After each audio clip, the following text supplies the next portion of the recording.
У місті продовжується важлива робота із ремонту доріг і тротуарів. Зокрема, у Краснограді активно працює на вулицях колектив Карлівського агрошляхбуду. Силами підприємства ремонтується вулиця Харківська та низка доріг на мікрорайоні номер 3 міста Краснограда. Як зазначив майстер підприємства Олександр Віблий, агрошляхбуд використовує асфальтобетон власного виробництва, а тому гарантує якість проведеного ремонту. Розпочали роботи на вулиці Харківській і на третьому мікрорайоні міста Красноград. У нас працює в даний момент 2 бригади. Асфальт ми беремо із свого власного асфальтобетонного заводу. Ямковий ремонт проводиться у 3 етапи. Перший етап – це знімання старого шару асфальтобетонної суміші. Другий етап – це підготовка, тобто розлив гарячих бітумних емульсій.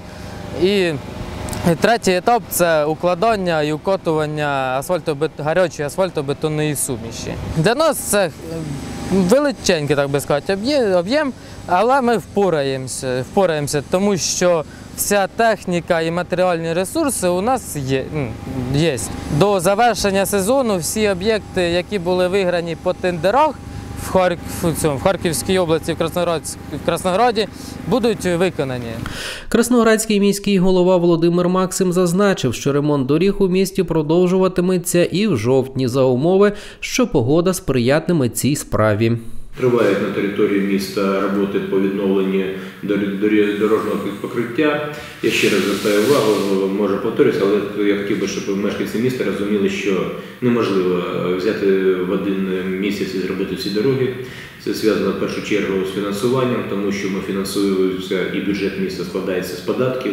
Податки люди платять як зарплату кожного місяця і неможливо наперед зробити і безкоштовно то не може робити, тому що підрядно треба купувати той бітум, той асфальт, той щебень і людям платити зарплату. Тому що роботи тривають.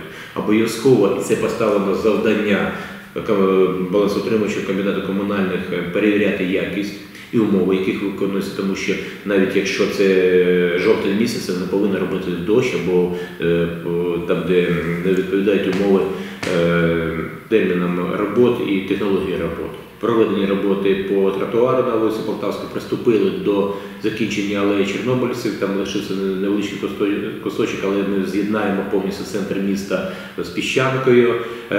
Проведений тендер, вже підписаний договор про намір, дуже важливе, дуже такі тяжкі питання ремонту вулиці Вишневої. Проведений тендер, виграла харківська фірма «Колорістрой». Звертаю увагу, що багато та більше об'єму проводилось тільки через тендера.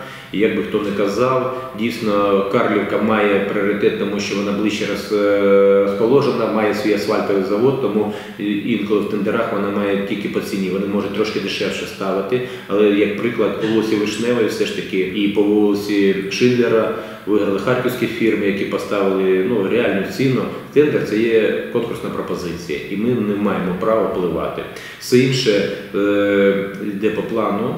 І ще раз звертаю увагу, що всі обсяги, які ми планували в цьому році, ми впевнені, що вони будуть виконані. На даному часі ми знаємо, що підготовлена робота по вулиці Киполетка, тому що повинні цей обсяг закінчити. Але в більшому плані, на жаль, тих коштів, які є в місті, їх недостатньо, далеко недостатньо, тому що ще раз звертаю увагу, що ПДФО не поступає в місто. Ми маємо співпрацю тільки з нашими невеличкими підприємцями, якими є ті, хто платить за землю. І я хочу подякувати за те, що вони виконують свої обов'язки перед містом та державою, але всі плани, які були зроблені на цей рік, будуть виконані вчасно. Наразі ж ремонтні роботи на дорогах і тротуарах у місті тривають. Продовжується ремонт алеї Героїв Чорнобильців та тротуару уздовж вулиці Полтавської.